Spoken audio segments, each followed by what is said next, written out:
Mwongeye kwirirwa twongeye kugaruka rero tuvuga ku birari by'insigamigani nk'ibisanzwe. Uyu munsi rero turavuga ku mugani ugira uti ararira ayo kwarika. Ararira ayo kwarika ni umugani dukoresha mu buzima bwa buri munsi, ariko nk'ibisanzwe ntituba tuzi imvano n'inkomoko yawo. Tugiye kuwureba rero tumenye aho waturutse, tumenye aho wakomotse. Niba uri mushya turagusaba gukanda kuri subscribe kugira ngo umenye imigani tujye tuyiguha, uyimenyere igihe ntuyibwirwe n'abandi. Turaje rero turebere hamwe iby'uyu mugani.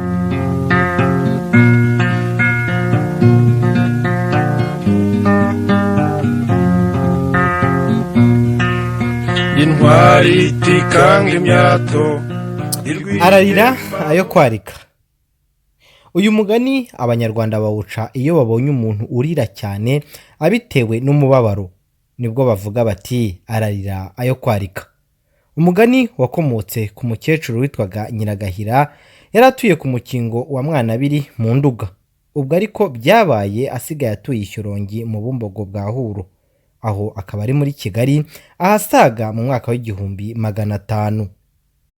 Aho Ndori ya Ndahiro abundukiye haviriye nyine mu rwihisho yari yarabundiyemo, ni ukuvuga aho yari yaracikiye ikaragwe k'abahinda kwa Nyirasenge Nyabunyana.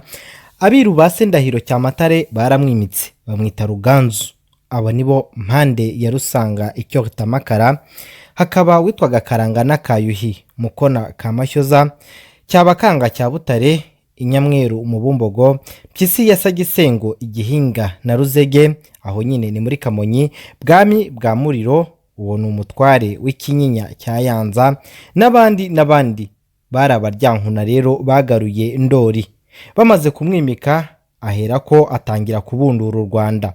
Ubwo rero kwari ukurugaruramo umutekano, ngaho mu Nkiga, ngaho mu Kiyaga, ngaho mu Kinyaga, ngaho mu Busanza, yewe ubwanamukari bwose, mbese impande zose z'u Rwanda azigaruramo umutekano. Nuko rero Ruganzu amaze kugera ku ngoma no kunesha abahinza benshi, Ruganzu aricara aradendeza. Ubwo yari yubatse iruhashya na Maza, aho ni mu Busanza bw'epfo i Butare. Urundi rugo rwe rukaba rwari ruri mu mwugariro wa Gikongoro, aho niho bita ku Kigeme uyu munsi. Ubwo hariho rero umuja wa se witwaga Nyiragahira, nawe wari umuryankuna cyane. Ruganzu yari yarasanze amaze kuba umukecuru. Niwe rero abaryankuna bari baravugiyeho bati ino nkuru wayibwira Nyiragahira. Uwo mugore yari umusyi w'ibwami, agasya ifu yitwa inono, bayisyaga inshuro 6 ikabona kuvugwamo umutsima witwaga ingezi. Bukeye Kibuye iraganda. Kibuye rero yanga kugarukira umwami, nuko Ruganzu ategeka ingabo ze zitwaga ibisumizi kuhatera. Zirikora ziragenda zirahatera, dore ko nawe yigiraga ku rugamba barajyana. Bageze mu masangano ya Rubengera, umugabo witwaga Biti Bibisi yica Ruganzu. Yamwishe rero amurashe umwambi mu jisho. Ibisumizi bihe ku mugogo we, nuvuga umurambo w'umwami. Bageze mu banyanzoga be witwaga Rusenge, bamuhisha ko yapfuye. We na rubanda rundi nyine bababwira yuko umwami aruhutse. Bararaho bucya bamujyana i Rutare kumutabarizayo, ni ukuvuga kumuhamba. Ariko mbere yo kumujyana, Rusenge yari yabimenye ariyahura. Ibisubizi bimaze gutabaza umugogo wa Ruganzu, bigarukiwe iruhashya kubika. Bigeze mu nzira byiyahurira mu Butansinda bwa Kigoma na Muyange, bivuga ko Rusenge yabirushije ubugabo. Biti urabona ukuntu Rusenge yaturushije ubugabo akiyahura kuko umwami yatanze, hanyuma twebwe tukaba tugiye kubika inkuru y'ubusa. Nuko rero baraterana bararwana, nuko barapfa barashira. Bamaze kwiyahura noneho mu Rwanda bamenya ko Ruganzu yatanze.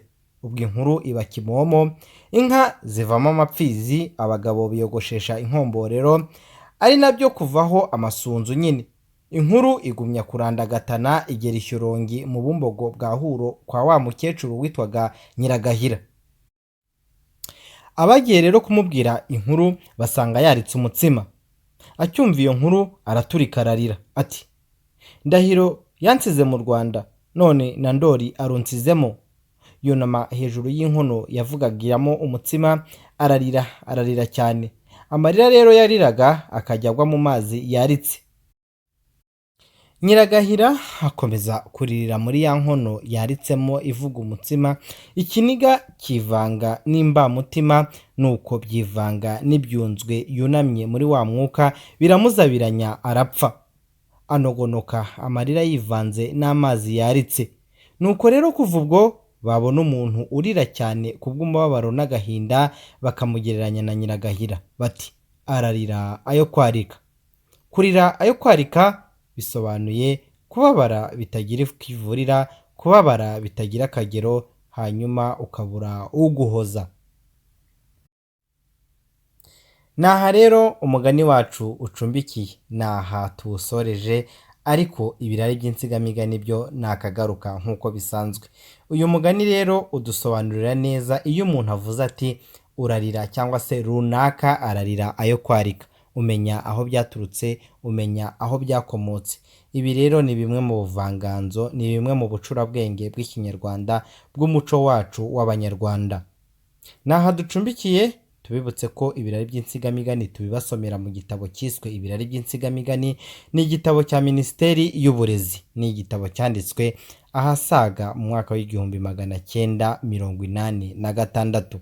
Niba wifuza kugira umugani umenya cyangwa se ukagira ubumenyi kuri wo, ukamenya aho wakomotse, twandikire hasi utubwire umugani wifuza, hanyuma tuwugushakire. Niba uri mushya, turagusaba kugira ngo ukande kuri subscribe wiyandikisha, kugira ngo ejo n'ejo bundi uzajya ubona imigani uyibonere igihe, uyibone ntawe ukubwiye ko twawushyizeho, ahubwo wowe ubyibonere. Turabashimiye cyane kandi turabakunda.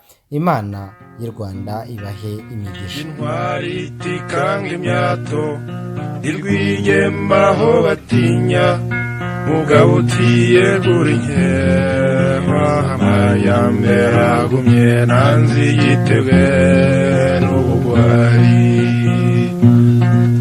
Rutimbo sinzaba mu bwigunge, sinzaba mu bwigunge.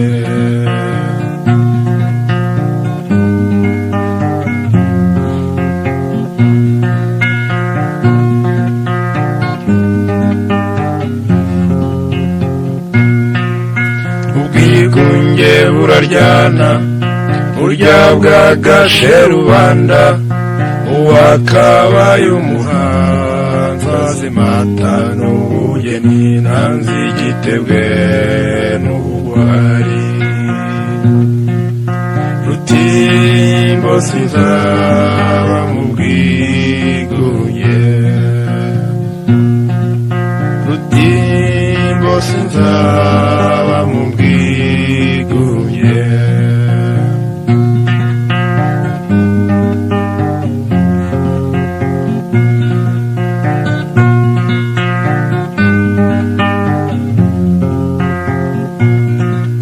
Zibukira twumva imbaga isaziye ku migambi, ubukene bw'akarande butaza kuzizina, nanzi igitebwe